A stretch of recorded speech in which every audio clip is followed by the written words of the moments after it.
کے فضل اور احسان اور اس کے کرم اور مہربانی سے اس وقت کی یہ مختصر سی مجلس منعقد ہوئی۔ اس مجلس کے منعقد کرنے میں جن ہمارے بھائی یا بزرگ کا شوق اور ان سے جن دوسرے بزرگوں نے مطالبہ کیا اور اس مطالبے کے نتیجے میں یہ مجلس منعقد ہوئی، ہم سب ان کے شکر گزار ہیں۔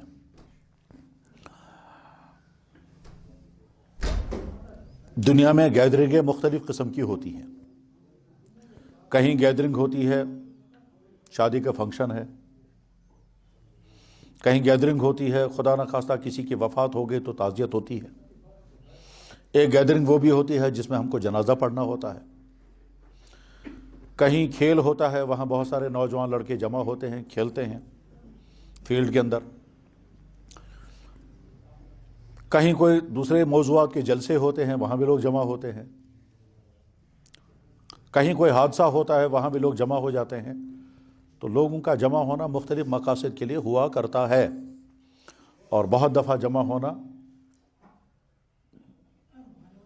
جرموں کے لیے ہوتا ہے، اور انسان اس کو جرم سمجھتا بھی نہیں ہے۔ ایسا بھی ہوتا ہے کہ لوگ جمع ہو رہے ہیں جرائم کا ارتکاب کرنے کے لیے، مگر وہ اس کو جرائم نہیں سمجھتے ہیں، وہ اس کو انٹرٹینمنٹ سمجھتے ہیں، کہتے ہیں تفریحات۔ کرسمس کے دنوں میں حضرت عیسیٰ علیہ السلام کے نام مبارک پر حضرت مریم علیہ السلام جیسی پاکیزہ خاتون جس کو کسی مرد نے کبھی ٹچ نہیں کیا، اور حضرت عیسیٰ علیہ السلام جیسی پاکیزہ شخصیت جنہوں نے کبھی کسی عورت کو ٹچ نہیں کیا، ان کے نام پر لوگ جمع ہوتے ہیں کرسمس کے دن اور دنیا کے سارے گندے کام کرتے ہیں۔ اور صرف وہی نہیں جو اپنے آپ کو کرسچن کہتے ہیں، اس میں بعض دفعہ بہت نادان مسلمان بھی ہوتے ہیں، اور ان کو دراصل وہی جرائم کرنے ہوتے ہیں جن کو وہ سمجھتے ہیں تفریح کرنا، یہ ہمارا حق ہے، اور ان جرائم کرنے کے لیے بھی لوگ جمع ہوتے ہیں۔ آج ہی صبح مجھے ایک بھائی نے بتایا کہ ایک گھر میں دو میاں بیوی یا دو میں سے ایک بوڑھا انسان یا بوڑھی عورت کووڈ کا شکار ہے، اور اس کا بیٹا باہر کے ملک میں چلا گیا نیو ایئر فنکشن منانے کے لیے۔ آج صبح مجھے کہتا ہے جس انسان کے گھر میں کووڈ پیشنٹ ہے، بڑھیا ماں، اس کے بیٹے کو کیا سوجھی کہ میں نیو ایئر منانے کے لیے باہر جاؤں گا۔ اس ایسی صورتحال کے اندر ہمارا یہاں جمع ہونا، یہ ہماری گیدرنگ نہ دعوت ہے، نہ فنکشن ہے، نہ کھیل تماشا ہے، بلکہ خالص تعمیری مجلس ہے، تعمیر و تطہیر، جس میں صرف کنسٹرکشن کی بات ہے، جس میں صرف سدھار اور اصلاح کی بات ہوگی، جس میں صرف جائزہ لینے کی بات ہوگی۔ لہذا ہم بہت اچھی پہلے ہی اپنی نیت کو کلیئر کر لیں۔ نیت کلیئر کرنے کے معنی یہ ہیں کہ جب کوئی انسان کسی ڈاکٹر کے پاس جاتا ہے تو یہ نیت کر کے جاتا ہے کہ جو کچھ ڈاکٹر مجھے کہے گا مجھے وہ فالو کرنا ہے، مجھے وہ ماننا ہے۔ وہ دوائی کھانے کو کہے گا تو دوائی کھاؤں گا، پرہیز بتائے گا تو پرہیز کروں گا، ٹیسٹ کرنے کو کہے گا تو ٹیسٹ کروں گا، ایڈمٹ ہونے کو کہے گا تو وہ بھی کروں گا، اور اگر کسی دوسرے ہسپتال میں جانے کو کہے گا تو وہ بھی کروں گا، اور اگر کسی اور ڈاکٹر کو کہے گا تو وہ بھی، اور اگر اس نے کہا 2 دن آپ کو فاقہ رکھنا ہے تاکہ آپ کا سٹی سکین کرنا پڑے تو وہ فاقہ بھی کر لوں گا، کپڑے چینج کرنے ہوں گے تو وہ بھی کروں گا۔ وہاں انسان مکمل سرنڈر کرتا ہے اپنے ڈاکٹر کے سامنے۔ ایسا بھی ہو سکتا ہے کہ پیشنٹ ڈاکٹر کا ٹیچر رہا ہے اور ڈاکٹر اس کا اسٹوڈنٹ رہا ہے، مگر اس وقت یہ اس کا پیشنٹ ہے تو اس کو اپنی گردن نیچے رکھنی ہے۔ ڈاکٹر صاحب جو کچھ آپ کہیں گے مجھے وہ کرنا ہے۔ وہاں یہ نہیں سوچے گا کہ میں تو اس کا ٹیچر رہا ہوں، مجھے فالو کرنا ہے یا اس کو فالو کرنا ہے، گائیڈ مجھے کرنا چاہیے اس کو کرنا چاہیے۔ تو وہ بھی سمجھتا ہے کہ میں ٹیچر تھا کلاس روم میں، یہاں تو یہی میرا گائیڈ ہے، جو کچھ مجھے کہے گا مجھے کرنا ہے۔ اور اگر ڈاکٹر کوئی ایسی بات کہتا ہے جو عقل کے خلاف، عقل کے خلاف، اس وقت بھی پیشنٹ یہ کہے گا مجھے وہی بات ماننی ہے جو ڈاکٹر کہے گا، چاہے میری عقل کے خلاف ہی کیوں نہ ہو۔ ایسا ہو سکتا ہے کہ ایک بات ہماری عقل کے خلاف ہے مگر میڈیکل کے مطابق وہی کرنا ہے۔ ایک آدمی چل رہا تھا، چلتے چلتے پاؤں کی ٹھوکر لگ گئی پتھر کے ساتھ، ناخن اکھڑ گیا اور پاؤں میں سخت درد ہو گیا، سخت درد ہو گیا۔ یہ ڈاکٹر کے پاس گیا تو ڈاکٹر کہتا ہے اتنا تمہیں سخت درد ہو رہا ہے، میں پین کلر انجیکشن کرتا ہوں اور وہ رگ میں کروں گا یا مس میں کروں گا۔ ہماری عقل کہتی ہے درد مجھے انگوٹھے میں ہے تو انجیکشن وہیں کرنا چاہیے۔ ڈاکٹر کہے گا آپ کی عقل وہی کہتی ہے، ہمارا میڈیکل یہ کہتا ہے۔ آپ کو اپنی عقل کی بات نہیں کرنی، ہماری میڈیکل کی بات ماننی ہے وہی۔ اب میں کہوں گا صاحب مجھے سمجھائیے پہلے، درد تو ہے میرے انگوٹھے میں، تو انجیکشن سے درد ختم ہوگا تو درد جہاں ہے وہیں انجیکشن ہونا چاہیے تاکہ وہیں درد قابو ہو جائے۔ آپ یہاں کر رہے ہیں، یہاں کا وہاں کا کنیکشن ہی نہیں ہے۔ وہ کہے گا کنیکشن ہے، سارا میڈیکل یہی بتاتا ہے، آپ اپنا فلسفہ، آپ اپنی عقل کے تجربات وہیں رکھو، آپ وہ کرو جو میں کہہ رہا ہوں۔ تو انسان وہاں وہی کرے گا جو ڈاکٹر کہتا ہے۔ اب ڈاکٹر پرہیز کرنے کو کہے گا تو انسان پرہیز بھی کرے گا۔ بس ٹھیک اسی طرح سے جب بھی انسان کسی ایسی مجلس میں پہنچے جہاں دین کی بات ہو، اصلاح کی بات ہو، تعمیر کی بات ہو، تطہیر کی بات ہو، تو وہاں بولنے والے کو بھی اپنی نیت ٹھیک اچھی کرنی چاہیے کہ میں بہتر سے بہتر باتیں، مفید سے مفید باتیں بہت پیارے انداز میں، میٹھے لہجے کے ساتھ اپنے بھائیوں تک پہنچاؤں گا، اور سننے والے جو ہیں وہ بھی اس جذبے کے ساتھ سنیں کہ اگر اس میں کوئی ہمارے کام کی چیز ہے تو ہم وہ سنیں گے، اور اگر فالو کرنے کی بات ہوئی تو فالو کریں گے، اور اگر یہ ایسی چیز بتا رہا ہے جس سے ہمیں بچنا چاہیے اور ہم بچے ہوئے ہیں تو بہت اچھی بات ہے، اور اگر ہم بچے ہوئے نہیں ہیں تو یہ چونکہ بتا رہا ہے تو ہمیں بچنا چاہیے اس سے۔ اس جذبے کے ساتھ آدمی جب سنتا ہے تو اس کا فائدہ ضرور ہوتا ہے۔ حفظان صحت کا پروگرام کیا جا رہا ہو کسی انسٹیٹیوٹ میں اور ہم وہاں بیٹھ کر کے سنیں تو حفظان صحت کے اصول بتانے والا کہے گا صاحب آپ کی صحت کی حفاظت کے لیے یہ چیزیں آپ کو کرنی چاہیے اور ان تمام چیزوں سے آپ کو بچنا چاہیے۔ ہم وہاں بہت دلچسپی کے ساتھ سنیں گے، یاد رکھیں گے اور بعد میں کرنے کی کوشش کریں گے، کرنا بھی چاہیے۔ صحت کے بچاؤ کے لیے حفظان صحت کا ماہر جو کچھ بتائے گا کرنا ہے اس کو کرنا چاہیے، جو کچھ بتائے گا بچنا ہے اس سے بچنا چاہیے۔ ہم اپنے بچے کا ایڈمیشن کسی سکول میں، کسی ادارے میں کرنا چاہتے ہیں تو پہلے وہاں سے فارم منگاتے ہیں اور ان کے وہاں ٹرمز اور کنڈیشنیں معلوم کرتے ہیں۔ وہاں جو لکھا جاتا ہے کہ صاحب آپ یہ سرٹیفکیٹس لائیں گے، یہ ڈاکومنٹس لائیں گے، اس طرح سے ٹائمنگ کے پاس آئیں گے، اور آپ جب اندر آئیں گے تو اب یہ چیزیں آپ کو نہیں کرنی ہیں، وہ تمام چیزوں فالو کر کے ہم اندر جائیں گے کیونکہ بچے کا ایڈمیشن کرانا ہے۔ اسی طرح سے کہیں ملازمت لینی ہو اور وہاں انٹرویو دینا ہو تو انٹرویو دینے کے لیے جو بھی انہوں نے فارم میں کنڈیشنیں لکھی ہوں گی وہ ساری کنڈیشنیں پوری کر کے پھر جائیں گے۔ بس ٹھیک اسی طرح سے کہ جو کچھ بتایا جا رہا ہو وہ فائدے کی چیز اگر ہے تو بہت اچھی یاد رکھنی چاہیے، اور عمل کرنے کی چیز ہے یا بچنے کی چیز ہے عمل کرنا چاہیے۔ یاد رکھیں کبھی تو بتانے والا بتاتا ہے یہ چیزیں کرنے کی ہیں، اور کبھی بتانے والا بتاتا ہے یہ چیزیں بچنے کی ہیں، یعنی بچنے کی چیزیں بتائے گا یا کرنے کی چیزیں بتائے گا۔ اس کو ہم اسلامی ٹرموں میں کہتے ہیں یا تو وہ فرائض بتائے گا یا محرمات بتائے گا۔ فرائض کا مطلب ہم مسلمان ہیں، اللہ کو اپنا اللہ مانتے ہیں، اللہ کے نبی کو اپنا نبی مانتے ہیں، انہوں نے جو چیز ہم پر لازم کی ہیں وہ فرض ہیں، وہ یہ ہیں۔ اور ہم مسلمان ہیں، اللہ کو اپنا اللہ مانتے ہیں، اللہ کے نبی کو اپنا نبی مانتے ہیں، انہوں نے جو چیزیں بین کر دی ہیں حرام وہ یہ ہے۔ تو بیان کرنے والا یا تو فرائض بولے گا اور یا پھر بیان کرنے والا یا تو بین شدہ چیزیں، حرام چیزیں بولے گا۔ سننے والے کو چاہیے، بولنے والے کو بھی چاہیے اور سننے والے کو بھی چاہیے کہ وہ جن فرائض کو بول رہا ہے اپنا جائزہ بھی لیتا رہے کہ میں اس پر عمل کر بھی رہا ہوں یا نہیں، اور جن چیزوں کو وہ حرام بول رہا ہے ان چیزوں کو بھی دیکھے کہ وہ اس وقت خود بچا ہوا ہے یا نہیں۔ اگر بچا ہوا ہے تو بہت اچھا، اور اگر بچا ہوا نہیں ہے، کوتاہی ہو رہی ہے تو آگے بچنے کی کوشش کرے گا۔ اگر جذبہ یہ ہوتا ہے سننے کے تو فائدہ بھی ہوتا ہے۔ اس تمہیدی گفتگو کے بعد میں اصل موضوع شروع کرتا ہوں۔ ظاہر ہے انسان کو جب کہیں گفتگو کرنی ہوتی ہے تو انسان سوچتا ہے کہ میں کس ٹاپک پر گفتگو کروں گا۔ ہمارے محترم انہوں نے ڈار صاحب نے جنہوں نے یہ مجلس ارینج کی ہے، انہوں نے مجھ سے فرمایا کہ ہم اپنے علاقے کے کچھ انٹلیکچوئلز اپنے علاقے کے کچھ پڑھے لکھے حضرات ان کو جمع کریں گے اور بہت مختصر سی مجلس ہوگی، اس میں آپ کچھ گفتگو کریں۔ تو ظاہر ہے جب اس طرح کی بات کہی جائے تو آدمی سوچے گا کہ مجھے پڑھے لکھے انسانوں کے سامنے کون سا ٹاپک لانا چاہیے۔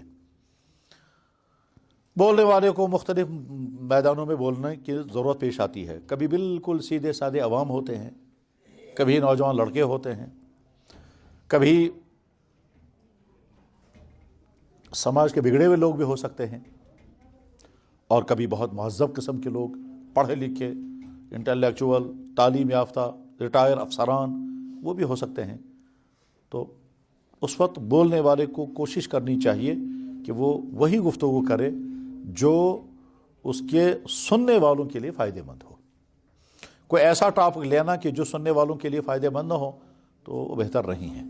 تو بہت سوچنے کے بعد جو ٹاپک میرے ذہن میں آئے ہیں، اللہ کرے وہ میرے لیے بھی فائدہ مند ہوں اور آپ سب لوگوں کے لیے بھی فائدہ مند ہوں۔ انہی ٹاپک پر کچھ دیر کے لیے گفتگو ہوگی، تقریباً 3 بجے تک۔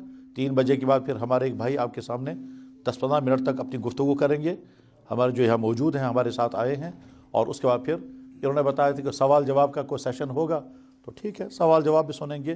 بس سوال جواب میں تعمیری سوال ہونا چاہیے، تقریبی نہیں، منفی انداز کا نہیں، کسی پر اٹیک کرنے کا نہیں۔ حضرات، اس انسان کے بنانے والے اللہ نے، اس کائنات کے پیدا کرنے والے اللہ نے، اس کائنات کی تمام چیزیں انسان کی زندگی کو پرسہولت بنانے کے لیے مہیا کی ہیں۔ اس انسان کی زندگی میں ساری آسانیاں جمع ہو جانی چاہیے۔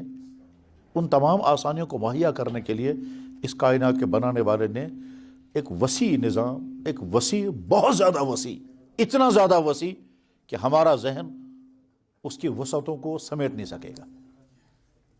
اتنا وسیع نظام کائنات کے بنانے والے نے انسان کی زندگی کو پرسہولت بنانے کے لیے مہیا کیا۔ انسان کو زندہ رہنے کے لیے ہوا چاہیے، ہوا ہی نہیں، آکسیجن۔ آکسیجن کیسے جنریٹ ہوتا ہے، پھر کیسے وہ مینیج ہوتا ہے، پھر وہ کیسے بیلنس میں رہتا ہے، امبیلنس نہیں ہوتا، نہ 21% سے زیادہ ہوتا ہے نہ کم ہوتا ہے۔ یہ بیلنس کیسے ہوتا ہے، اس خالق کائنات نے اس کو پورا انتظام کیا ہے، اور کروڑوں سال سے اگر یہ دنیا چل رہی ہے تو آکسیجن اسی طرح سے، آکسیجن ہو، کاربن ڈائی آکسائڈ ہو، کاربن مونو آکسائڈ ہو، یا اور کوئی گیس ہو، اسی بیلنس کے ساتھ ہے۔ انسان کے پیدا کرنے والے کو معلوم تھا کہ یہ انسان ہوا کے بغیر زندہ نہیں رہ سکے گا، اس لیے جہاں ہوا نہ پہنچنے کا خطرہ تھا وہاں بھی اس نے آکسیجن پہنچانے کا انتظام کیا۔ اور کیسا انتظام کیا وہ سمجھ میں تو نہیں آتا ہے، مگر اتنی بات ضرور سمجھ میں آتی ہے کہ آکسیجن وہاں بھی پہنچ رہی ہے۔ ہم رات کو جب سوتے ہیں کمرے بند کر کے، کھڑکیاں بند کر کے، اور سردیوں میں تو پالیتھین لگا کر، اور جب سوتے ہیں تو سر کے اوپر لحاف لے کر کے، منہ بند کر کے 6-7 گھنٹے تک ہم نیند میں ہوتے ہیں، اس وقت بھی آکسیجن ہمیں ملتی ہے، تبھی ہم زندہ ہیں۔ اگر یہ آکسیجن نہیں ملے گی تو ہم زندہ نہیں رہ سکتے۔ یہ بند کمرے کے اندر سر کے اوپر لحاف ہے، اور وہ بھی گھنٹوں تک اندر بند رہتا ہے، اور منہ بھی بند ہوتا ہے، اس کے باوجود اس انسان کو یہ آکسیجن کیسے پہنچ رہا ہے، اور منہ بند ہے تو ناک کے ذریعے سے آپریشن لے رہا ہے۔ اس خالق کائنات انسان کے لیے کیا۔ انسان کو زندگی گزارنے کے لیے پانی چاہیے تھا، پانی کے بغیر زندگی نہیں۔ قرآن نے پہلے کہا، سائنس بھی یہ کہتی ہے کہ دنیا میں جہاں ہمیں زندگی کو ڈھونڈنا ہے وہاں سب سے پہلے پانی ڈھونڈو۔ چاچے جب سیاروں پر سائنسدان جاتے ہیں سب سے پہلے دیکھتے ہیں وہاں کہ لائف سپورٹ سسٹم وہاں ہے یا نہیں ہے، اور لائف سپورٹ سسٹم کے لیے سب سے پہلے پانی ڈھونڈا جاتا ہے۔ اگر پانی ہے تو، اور اگر پانی نہیں تو زندگی نہیں۔ قرآن نے بھی کہا وَجَعَلْنَا مِنَ الْمَاءِ كُلَّ شَيْءٍ حَيٍّ، ہر چیز کی زندگی پانی کے سہارے ہے۔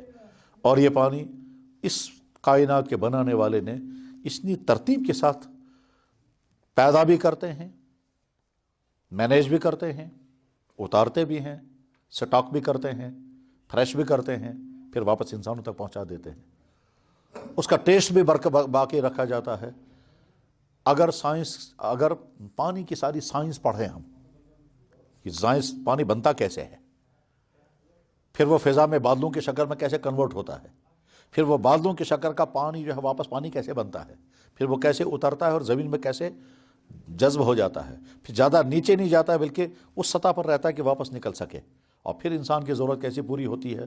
پیاس کی ضرورت بھی اس سے بجھتی ہے، زمین بھی اسی سے سیراب ہوتی ہے، جانور بھی اسی سے سیراب ہوتے ہیں، ہمارے جسموں کے اور کپڑوں کی صفائی بھی اسی سے ہوتی ہے. ایک ہی پانی یہ سارے کام کرتا ہے. اسی طرح سے انسان کو زندہ رہنے کے لیے غذاؤں کی ضرورت تھی کہ اللہ نے اس انسان کے لیے اس کی باڈی کی ضرورت کے مطابق غذائیں مہیا کی، اور باڈی کو جن جن چیزوں کی ضرورت تھی وہ سارے منرلز وہ ساری اس غذا میں رکھی. انسان کی باڈی کو جن جن وٹامن کی ضرورت ہے غذاؤں میں وہ سارا رکھا. انسان کی باڈی کو پروٹین چاہیے، انسان کی باڈی کو کیلشیم چاہیے، انسان کی باڈی کو میگنیشیم چاہیے، انسان کی باڈی کو مختلف قسم کے وٹامنز چاہیے، وہ تمام ان غذاؤں میں رکھے ہیں. دودھ میں، گوشت میں، انڈوں میں، سبزیوں میں، فروٹس میں، ڈرائی فروٹس میں، حتیٰ کہ دھوپ میں وٹامن ڈی. یہ سارا اس کھاد کا ہے تاکہ انسان کی ضرورت پوری ہو جائے. ہوا کا انتظام بھی کیا، پانی کا انتظام کیا، غذاؤں کا انتظام کیا. اس انسان کو آرام چاہیے تھا، اس آرام کے لیے نیند کا پورا سسٹم کھڑا کیا. کاش ہم نیند کی پوری سائنس کو پڑھیں تو عقل حیران ہو جاتی ہے کہ انسان یہ سوتا کیسے ہے. اس سونے کی وجہ سے اس کے بدن کے اندر کی جو ٹوٹ پھوٹ ہوا ہے، 12 گھنٹے تک کام کرتے ہوئے سونے کے بعد یہ واپس کیسے جسم آ جاتا ہے، اور اگلی صبح ہم اٹھتے ہیں تو بالکل فریش، اور کوئی اب باڈی میں کوئی کمزوری نہیں رہی ہے، سب ٹھیک ہوتے ہیں. نیند ہمارے جسم کے اس تھکان کو کیسے ختم کر دیتا ہے، اور اس کے بعد پھر اگلے دن ہم صبح اٹھ جاتے ہیں. یہ اور نیند لانے کے لیے اس خالق کائنات نے انسان کے لیے کیا کیا کیا. بس غرض یہ ٹاپک ختم ہو رہا ہے کہ اس انسان کی ضرورت کے لیے انسان پیدا کرنے والے نے سب کچھ دیا باہر، اور اندر جو کچھ اس انسان کو چاہیے تھا وہ سارا مہیا کر دیا. یاد رکھنے کے لیے میموری سسٹم، سوچنے کے لیے دماغ، دیکھنے کے لیے آنکھیں، سننے کے لیے کان، چلنے کے لیے پاؤں، کام کے لیے ہاتھ، غذاؤں کا مزہ اٹھانے کے لیے ٹیسٹ. چاچ میں نے کتابیں پڑھا کہ یہ زبان ایک جگہ پڑھا 40,000 ٹیسٹ ریکارڈ کر سکتی ہے، اور ایک جگہ پڑھا کہ نہیں 10 لاکھ ٹیسٹ ریکارڈ کر سکتی ہے. تو غذاؤں میں ٹیسٹ رکھا اور زبان میں ٹیسٹ لینے کی طاقت رکھی. ہم زبان کو کس سے چکھ کر بتا سکتے ہیں یہ نمکین چائے ہے کہ میٹھی چائے ہے، میٹھا برابر ہے یا کم ہے، سالن مزیدار بنایا ہے یا خراب ہو گیا ہے. یہ سارا زبان پر اس خالق کا کائنات رکھا. اس باڈی کے اندر جتنا جو کچھ ہونا چاہیے تھا وہ سارا اس نے دیا، بلکہ بے شمار چیزیں وہ ہیں جن کی طرف ہمارا ذہن نہیں جاتا ہے، اور وہ بھی اس خدا نے ہم کو دی ہے. پڑھے لکھے حضرات سمجھ سکتے ہیں کہ ڈائجسٹو سسٹم کے لیے ضروری تھا وہ غذا پہلے چبائی جائے. اس چبانے کے لیے دانت چاہیے، تو اللہ نے دانت دیے. ڈائجسٹو سسٹم کے لیے ضروری ہے کہ اس غذا کے ساتھ لعاب شامل ہو. ٹھیک، اللہ نے منہ کے اندر 6 چشمے رکھے ہیں، 6 جگہ سے لعاب پیدا ہوتا ہے، جس میں زبان کے نیچے 2 جگہ، اسی سے تھوک پیدا ہوتا ہے. جس تھوک کو ہم پھینک دیتے ہیں یہ تھوک اللہ کی قدرتوں کی نشانی ہے.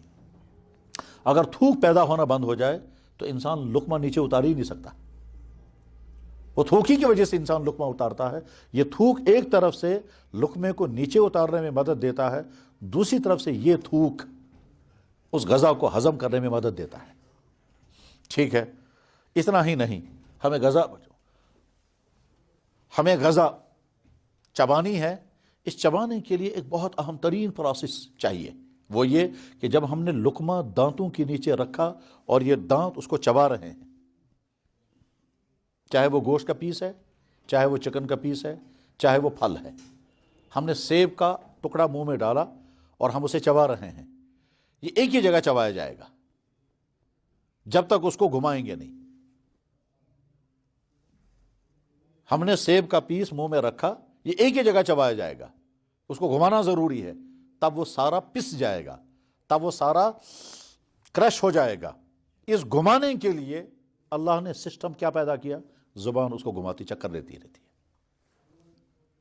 یعنی اگر میں سادہ لفظوں میں کہوں گا تو میں یوں کہوں گا کہ جب ہم اپنے گھروں میں چوٹ بناتے ہیں، چوٹ چٹنی، اور سل پر پتھر پر اس کو کوٹتے ہیں تو بکھر جاتا ہے، اس کے بعد پھر اس کو جمع کرتے ہیں، پھر کوٹتے ہیں، پھر وہ بکھر جاتا ہے، پھر وہ جمع کرتے ہیں، پھر کوٹتے ہیں، تب وہ ساری چٹنی پس جاتی ہے، ورنہ کچھ پس جائے گی، کچھ کچی رہ جائے گی، کچھ ثابت رہ جائے گی، وہ بنے گا نہیں۔ آج تو گرائنڈر ہوتا ہے، گرائنڈر میں سارا ڈال دیتے ہیں تو وہ، لیکن گرائنڈر میں پیستا ہے لگ کو گھماتا رہتا ہے۔ اب دیکھیے اللہ نے زبان کو ہماری ٹریننگ کے بغیر ایسا بنایا کہ یہ زبان لقمے کو منہ میں گھماتی رہتی ہے اور دانت جو ہے وہ پیستے رہتے ہیں، اور مزید کمال زبان کا یہ ہے کہ زبان خود دانتوں کے نیچے نہیں آتی۔ شاید بات سمجھ رہے ہیں؟ انسان کو تو نہیں معلوم تھا یہ ساری چیزیں مجھے ہونی چاہیے تھی۔ اس خالق کائنات انسان کو یہ سب کچھ دیا۔ انسان کے خون میں کیا کیا ہونا چاہیے میڈیکل سائنس والے ڈیٹیل سے بتا سکتے ہیں۔ 10,000 بیماریاں ڈیٹیکٹ ہو جاتی ہیں اسی خون کے ذریعے سے۔ اس خون میں خدا نے کیا کیا رکھا ہے۔ انسان پیدا ہوا، پیدا ہونے کے بعد جو ہی دنیا میں آیا تو اس کو سب سے پہلے چاہیے تھا اس کے لیے غذا کا انتظام۔ وہ غذا کا انتظام پیدا کرنے والے نے ماں کی چھاتی میں پیدا کر دیا ہے۔ جب تک بچہ دنیا میں نہیں آتا تب تک ماں کی اس چھاتی میں دودھ نہیں آتا، غذائیں وہی کھاتی ہے یہ۔ لیکن جو ہی ادھر سے بچہ دنیا میں آ گیا، اسی ماں کی چھاتی میں دودھ آ گیا۔ وہ گلینڈز جو یہ ملک پلانٹ چلا رہے ہیں، وہ گلینڈز تب تک خاموش تھے، اور جو ہی بچہ یہاں سے باہر آ گیا گلینڈز حرکت میں آ گئے، اور اب وہ دودھ کی نہریں شروع ہو گئی۔ اور دودھ اتنا بیلنسڈ کہ یہ جتنے خشک دودھ بنانے والے، ڈبوں کا دودھ بنانے والے کمپنیاں ہیں، تمام تسلیم کرتے ہیں کہ ہمارے ڈبے کا دودھ ماں کے دودھ کا برابر نہیں، یہ اس کا آلٹرنیٹو نہیں ہے۔ لیکن اتنا ہی نہیں، دودھ پیدا تو کر دیا، اب اس کے بعد اس بچے کو چوسنا ہے، اور اس بچے کو چوسنے کے لیے ٹریننگ چاہیے، اور ماں کے پیٹ میں ٹریننگ سینٹر کوئی نہیں ہے جس کو کہا جائے بیٹا آپ دنیا میں جا رہے ہیں، آپ کے لیے وہاں دودھ آ جائے گا، لیکن چوسنا آپ کو خود ہوگا، اور چوسنے کے لیے ہم آپ کو ٹرین کر دیتے ہیں، وہاں کوئی ادارہ نہیں ہے۔ اور دنیا میں آ کر کے اس بچے کو اگر کوئی سکھانا چاہیں تو ممکن نہیں ہے، سکھا نہیں سکتے، امپاسبل۔ ہم اپنے لیکچر سے اس کو سکھا نہیں سکتے، ڈاکٹر اپنے ٹریٹمنٹ سے اس کو سکھا نہیں سکتا۔ دنیا میں سکھانے کی جتنی تدبیریں ہو سکتی ہیں، اس بچے کے سامنے کوئی تدبیر کارگر نہیں ہے، اس لیے اس بچے کو چوسنا نہیں سکھا سکتے۔ اس پیدا کرنے والے اللہ نے اس بچے کو چوسنے کا آرٹ وہیں سے بھیجا دیا ہے۔ چنانچہ جو ہی بچہ دنیا میں آتا ہے، آدھے گھنٹے کیا آپ اس کو نہلائیں گے، اور نہلانے کے بعد پھر جب ماں کی گود میں دیں گے یا کسی بزرگ کی گود میں دیں گے، وہ اس کو کھجور، میں نے کتنی مرتبہ یہی دیکھنے کے لیے کہ جب بچہ پیدا ہوا گود میں لیا، اور گود میں لینے کے بعد پھر اس کو اذان پڑھی، جو ہی اذان پڑھی تو آنکھ کھول دی، اور جو ہی کھجور چبایا اور بچے کے منہ میں رکھا تو 2 یا 3 سیکنڈ یہ بچہ رکا رہا، اس کے بعد فوراً چوسنا شروع کر دیتا ہے۔ کون سکھاتا ہے اسے چوسنا؟ اور اگر یہ بچہ نہیں چوسے گا میرے بھائی، دنیا کی کوئی طاقت سکھا نہیں سکتی۔ ہم اپنے گھروں میں تجربے کرتے رہتے ہیں، ماں کہتی ہے بچہ چوس ہی نہیں رہا ہے، یہ بابے رٹان، یہ ژوہے دیوان، یہ چوے نہیں، یہ بچہ جو ہے چھاتی نہیں لے رہا ہے، یہ چوس نہیں رہا ہے، اور بچہ چپ چاپ بیٹھتا ہے جب وہ بیمار ہو یا منہ میں چھالے پڑ گئے ہوں اور وہ چوس نہیں پاتا ہے، تو اس وقت ماں تڑپتی ہے کسی طرح سے یہ چوسنا چاہیے، اور اس وقت بھی جب ماں کو دودھ چڑھ جاتا ہے، بہت شاید نہیں بولوں، دودھ چڑھ جاتا ہے، جب جمع ہو جاتا ہے اور چوسنے والا کوئی نہیں ہوتا، ماں پریشان ہو کے بعد میں دودھ نکال کے پھینک دیتی ہے۔ اس بچے کو چوسنا کون سکھاتا ہے؟ وہی ہے۔ اس بچے کا ایک اور بڑا مسئلہ ہے کہ اپنی پریشانی، اپنی پرابلم اس کو بتانی ہے۔ مجھے بھوک لگی ہے، مجھے پیاس لگی ہے، مجھے ٹھنڈ لگی ہے، میں نے پیشاب کر دیا ہے، میرے کپڑے خراب ہو گئے ہیں، یہ بتانا ہے، لیکن وہ بول نہیں سکتا۔ تو کیا کرے گا؟ کیسے پتا چلے گا؟ تو اس انسان کے بنانے والے نے اس کو رونے کا آرٹ دیا، بس وہ رو کر کے بتا دیتا ہے۔ چنانچہ جو ہی بچے نے پیشاب کیا وہ رونے لگے گا، اس کو بھوک لگی وہ رونے لگے گا، اس کو پیٹ میں درد ہوا رونے لگے گا۔ وہ رو کر کے گویا اپنے ماں باپ کو کہتا ہے کہ مجھے دیکھو، مجھے کیئر کرو، مجھے میری پریشانی دیکھو۔ اگر یہ رونے کا آرٹ اس کے پاس نہیں ہوگا، ماں باپ کو نہیں پتا چلے گا کہ ہمارا بچہ کس حال میں۔ چلیے صاحب ٹھیک ہے، ماں کی چھاتی میں دودھ بھی آ گیا، بچے کو چوسنا بھی آ گیا، اور وہ رو کر دکھا بھی رہا ہے، لیکن اگر ماں باپ تنگ آنے لگیں، ماں کو 10 مرتبہ رات کو اٹھنا پڑے گا، وہ کہے گا بلا مارو اس کو، یہ میرے ڈسٹرب کر رہا ہے مجھے، لیکن نہیں، ماں کے دل میں محبتوں کا ایک ایسا طوفان کھڑا کر دیا ہے کہ یہ رات رات بھر نہیں، ہفتوں نہیں، مہینوں اپنے بچے کے لیے کھڑی رہتی ہے، اور کبھی اس بچے کی اس مصیبت کو اپنے لیے بوجھ نہیں مانتی۔ قرآن کریم نے اس کو ریفرنس کے طور پر لیا۔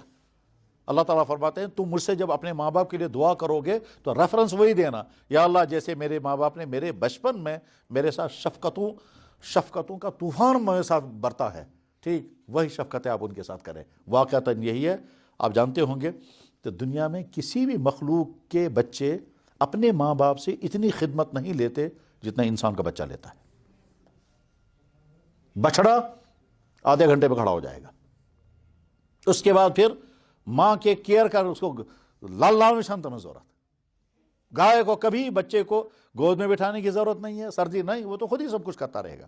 دنیا چاہے چڑیے، چاہے فضا میں اڑنے والے پرندے ہوں، زمین میں چلنے والے جانور ہوں، یا جنگلی درندے ہوں، کسی مخلوق کی نئی پود، کسی مخلوق کی نئی جنریشن، کسی مخلوق کی اولاد اپنے ماں باپ سے اتنی خدمت نہیں لیتی ہے جتنے انسان۔ اور یہ انسان خدمت لیتا ہے، مگر یہ خدمت تبھی انجام پاتی ہے جب ماں باپ کے دل میں محبتوں کا ایک طوفان ہوتا ہے جس کی کوئی حد ہی نہیں ہے، اور اس لیے ماں جو ہے وہ کیئر کرتی ہے، وہ کبھی بوجھ نہیں سمجھتی۔ وہ سب کچھ کرنے کے بعد پھر بھی کہتے بلا گئے بالا سن ٹھیک ہے سن۔ یہ محبتیں جو ماں کے دل میں رکھی ہیں اللہ نے، اس محبتوں کے سہارے ہی، ورنہ انسان کہاں معلوم تھا۔ یہ اس پیدا کرنے والے اللہ نے انسان کے اندر کے لیے اور باہر کے لیے سارے انتظامات کیے۔ یہ غذائیں کھائے گا، غذائیں کھانے کے بعد پھر ایک طرف سے ان غذاؤں کے تمام جوس، تمام ویٹامنز، تمام چیزیں جس میں سے نکلتی ہے وہ اس کی باڈی کو لگنی چاہیے، اور جو وہاں جو ویسٹیج تیار ہوا ہے یہ باہر نکلنا چاہیے۔ تو اللہ نے پیشاب، چھوٹے پیشاب اور دوسرے پیشاب کے ذریعے سے باہر نکالنے کا سسٹم بھی رکھا، اور یہ سارا سسٹم یہاں سے غذا جاتی ہے، اس میں سے جو چیزیں باڈی کو لگنی چاہیے وہ لگتی ہیں، اور باقی غذائیں باہر نکلتی رہتی ہیں، اور انسان ایک بیلنس سے زندگی گزار رہا ہے۔ اس پیدا کرنے والے اللہ نے جیسے انسان کے لیے ساری چیزیں مہیا کی ہیں، اس میں تو بہت تفصیلات ہیں، اور ظاہر ہے وہ تفصیلات اگر بیان ہونے لگیں گے تو وقت ختم ہو جائے گا، اگلی باتیں رہ جائیں گی، ورنہ انسان کو مزاج بنانا چاہیے غور کرنے کا، اللہ نے ایک ایک چیز کے پیچھے کیا کیا فلسفے رکھے ہیں۔ یہ جو میڈیکل سائنس پڑھتے ہوئے انیٹمی پڑھی جاتی ہے، کاش انیٹمی پڑھتے ہوئے ہم اس خدا کی قدرتوں کو بھی ذہن میں رکھیں اور پھر انیٹمی پڑھیں، تو جناب ہڈیوں کا سارا سسٹم پڑھیں گے تو عقلیں حیران ہوتی ہے، نرو سسٹم پڑھیں گے تو عقلیں حیران ہوتی ہے، ڈائجسٹو سسٹم پڑھیں گے تو عقلیں حیران ہوتی ہے، برین کا سارا سسٹم پڑھیں گے تو عقلیں حیران ہوتی ہیں، ہارٹ کا سارا سسٹم پڑھیں گے تو حیران ہوتی ہے، بلڈ جنریشن اور سرکولیشن کا سارا سسٹم پڑھیں گے عقلیں حیران ہوتی ہیں، پھر مرد بننے کے جو سسٹم، اللہ ایک ایک چیز اللہ کی قدرت کی نشانی ہے۔ قرآن میں بھی اللہ تعالیٰ کہتے ہیں سنوریہم آیاتنا فی الآفاق وفی انفسہم، کائنات کے چپے چپے میں میری قدرت کی نشانیاں تمہارے سامنے ہیں، تم غور نہیں کرتے۔ اور ایک جگہ اللہ فرماتے ہیں وفی انفسکم افلا تبصرون، تمہارے جسموں میں میری قدرت اور رحمت کی نشانیاں موجود ہیں، تم غور کیوں نہیں کرتے، تم سوچتے کیوں نہیں؟ انسان کی آنکھ کے اوپر جو کور ہے، اس کور کے اندر اللہ نے سپرنگ رکھا ہے، اور وہ سپرنگ اتنا فاسٹ کام کرتا ہے کہ کبھی کبھی انسان کے ارادے سے پہلے ہی وہ سپرنگ کھلتا ہے اور بند ہوتا ہے۔ یہ شٹر، ایسے بھی لوگ دنیا میں پائے جاتے ہیں کہ ان کا یہ سپرنگ فیل ہو گیا اور آنکھ گر گئی۔ جب آنکھ گر گئی تو وہ دیکھ نہیں سکتے ہیں، آنکھ پڑی، وہ کھولنے کی کوشش کرتے ہیں، یہ شٹر اٹھ نہیں پاتا ہے، اور جب ان کو دیکھنا پڑتا ہے تو ایسے کرنا پڑتا ہے، پھر جب چھوڑ دیتے ہیں تو آنکھ واقف بچنے کی، جب ان کو پڑھنا ہوتا ہے تو یہاں سوئی لگا کے رکھتے ہیں اور یہاں سوئی لگا کے رکھتے ہیں، پھر آنکھ کھولتے ہیں، ان سے پوچھتے ہیں کیا حال ہے، کہنے لگے بہت معمولی چیز ہے، آنکھ کے اوپر کا کور، اس کور کے اندر جو سپرنگ ہے وہ فیل ہو گیا ہے، یعنی آسانوں فالج گر گیا ہے، آنکھ نیچے گر کے بیکار ہو گیا۔ میں نے ایسے آدمیوں کو دیکھا ہے، ایک بہت پڑھے لکھے انسان، ایک کالج کے پرنسپل تھے، ریٹائر ہیں آج کل، ابھی زندہ ہیں، ان کی حالت بیچاروں کی یہی ہے، کہنے لگے میں نے 50 ہزار روپے کے انجیکشن کرائے تاکہ یہ سپرنگ واپس آ جائے، لیکن نہیں آتا ہے۔ انسان کی باڈی اللہ کی قدرتوں کا شاہکار ہے۔ اس انسان کی باڈی میں اللہ تعالیٰ شانہ نے کیا کیا ہے، سیکھنے کے ذرائع پیدا کیے، چنانچہ آنکھ کے ذریعے ہم بہت کچھ سیکھتے ہیں. کیا سیکھتے ہیں؟ جو چیز دیکھنے کی ہے وہ آنکھ سے دیکھ کر کے ہم معلوم کر لیتے ہیں. کان کے ذریعے ہم بہت کچھ سیکھتے ہیں. کیا سیکھتے ہیں؟ جو سننے کی چیز ہے وہ کان سے سنتے ہیں تو سمجھ جاتے ہیں. زبان کے ذریعے سے ہم بہت کچھ سیکھتے ہیں. کیسے سیکھتے ہیں؟ ہم نے ایک نئی چیز دیکھی، ہمیں معلوم نہیں تھا یہ کیا ہے، یہ ٹیسٹفل ہے، ذائقہ اس کا کیسا ہے، میٹھا ہے، تیکھا ہے، کھٹا ہے، کڑوا ہے، کیا ہے، ہم نے زبان پر رکھا، چکھ کر کے دیکھا تو لگا ہاں یہ تو میٹھی چیز ہے. زبان کے ذریعے سے. زبان کے ذریعے سے سیکھنے کے معنی کیا ہیں؟ کشمیری ہمارا کشمیری بھائی بہت آرام کے ساتھ آنکھ بند کر کے صرف ٹیسٹ کر کے بتا سکتا ہے یہ سا امریکن ژوٗنٛٹھ یہ دلشس ژوٗنٛٹھ. اندھیرے میں شوہر نے اپنی اہلیہ سے کہا منہ خشک ہو گیا ہے، سیب کھانا چاہتا ہوں، تریل انت. اہلیہ لائٹ نہیں تھی، اہلیہ گئی ٹوکرے میں سے سیب نکالا اور شوہر کے منہ میں دیا. اس نے جو ہی کاٹا تو زبان بتا دے گی کہ یہ کون سا سیب تھا. ٹیسٹ اللہ نے رکھا. تو سیکھنے کے لیے اللہ نے ذرائع عطا کیے ہیں. اس کو ہم علمی زبان میں کہتے ہیں قوت باصرہ، قوت سامعہ، قوت ذائقہ، قوت لامسہ. ہم چکھ کر ٹچ کر کے بتا سکتے ہیں یہ کیا. اسی طرح سے قوت رائحہ، سونگھ کر کے ہم بتا سکتے ہیں کہ یہ کیا چیز ہے. چنانچہ جیسا میرا بھی ریفرنس دیا تھا، انسان کی ناک میں بو محسوس کرنے کے لیے جو سسٹم اللہ نے رکھا ہے، اس سسٹم کی وجہ سے یہ تقریباً 40,000 بوئیں ریکارڈ کر لیتی ہے.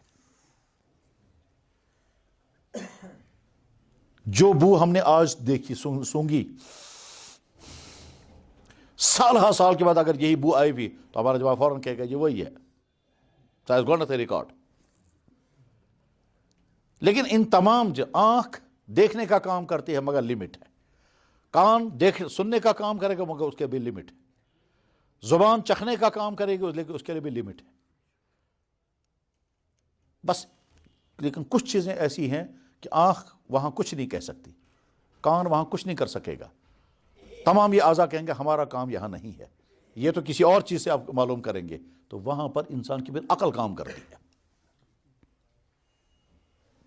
پھر وہاں اپنی عقل سے فیصلے کرتے ہیں. میں آسان لفظوں میں سمجھانے کے لیے عرض کروں گا. ہم یہ دیکھنا چاہتے ہیں کہ یہ پلر کیسا ہے تو ہماری آنکھ بتائے گی کہ اس کا کلر کیسا ہے. ہم یہ جاننا چاہتے ہیں یہ گرم ہے یا سرد ہے تو ٹچ کر کے دیکھیں گے تو پتہ چلے گا یہ. اب ہم اپنی آنکھ سے پوچھتے ہیں یہ بتائیے یہ پلر خود بنا ہے یا کسی نے بنایا؟ تو آنکھ کہ میرا کام دیکھنا ہے، آپ کے سوال کا جواب میرا کام نہیں ہے. ہم اپنے کان سے پوچھیں گے ذرا آپ یہ بتائیے کہاں آواز لگا کہ اس پہ کوئی آواز تو نہیں آ رہی ہے؟ کان کہے گا ہاں میں سن کر دیکھتا ہوں اندر کچھ آواز آتی ہے، لگتا ہے اندر کچھ کھڑکڑ ہے. تو یا تو کوئی چوہا اندر ہے یا کان کے اندر کوئی آواز نہیں. اب ہم کان سے پوچھتے ہیں یہ بتاؤ یہ پلر خود بنا ہے یا کسی نے بنایا؟ کان کہے گا میرا کام یہ نہیں ہے، میرا کام سننا ہے. ہم زبان سے کہیں گے آپ نے ٹیسٹ کر کے بتایا اس کا ذائقہ کیسا ہے. اس کا ذائقہ جو ہے وہ کڑوا ہے اس لیے کہ یہ کائرو کی لکڑی ہے اور کائرو کی لکڑی کڑوی ہوتی ہے، یا یہ ویر کی لکڑی ہے اور ویر کی لکڑی میں میٹھا پن ہوتا ہے. زبان نے چکھ کر کے بتا دیا. اب ہم زبان سے کہیں گے آپ یہ بھی بتا دو یہ پلر خود بنا ہے یا کسی نے بنا؟ زبان کہے کہ میرا کام نہیں ہے، اپنی عقل سے پوچھو. اب ہم اپنی عقل سے پوچھتے ہیں کہ جی یہ بتائیے یہ پلر خود بنا ہے یا کسی نے بنایا ہے؟ عقل کہتی ہے خود دنیا میں کوئی چیز نہیں بنتی، اس کو ضرور کسی نے بنایا. دنیا میں کوئی چیز خود نہیں بنتی، اس کو ضرور کسی نے بنایا ہے. بس عقل یہاں تک پہنچی. اس کے بعد ہم عقل سے کہتے ہیں اگلا سوال آپ ہی حل کر دیں. جیسے یہ سوال آپ نے حل کر دیا، اگلا سوال بھی آپ حل کر دیں. وہ کون ہے جس نے یہ بنایا؟ تو عقل کہے کہ میرا کام یہ نہیں ہے بتانا، یہ آپ مسجد کی انتظامیہ والوں سے پوچھو وہ کون تھا جس نے یہ بنایا. میری ڈیوٹی یہیں ختم ہو گئی. میں ایک بہت بڑا اصول سمجھا رہا ہوں بہت آسان لفظوں میں. یہ کائنات ہمارے سامنے ہے. اس کائنات میں کروڑوں مخلوقات ہیں. پلانٹس جو لوگ باٹنی پڑھتے ہیں وہ جانتے ہوں گے پلانٹس دنیا میں کتنی قسم کے ہیں. تقریباً 20 ملین جو ریکارڈ میں آئے. پلانٹس 20 ملین جو ریکارڈ میں آئے، اس سے زیادہ بھی ہو سکتے ہیں. یہ ہماری تحقیقات نہیں ہے، جو باٹنی کے ماہرین ہیں ان کا کہنا ہے. ہمارا فیلڈ یہ نہیں ہے، انہی سے سن کر بتاتے.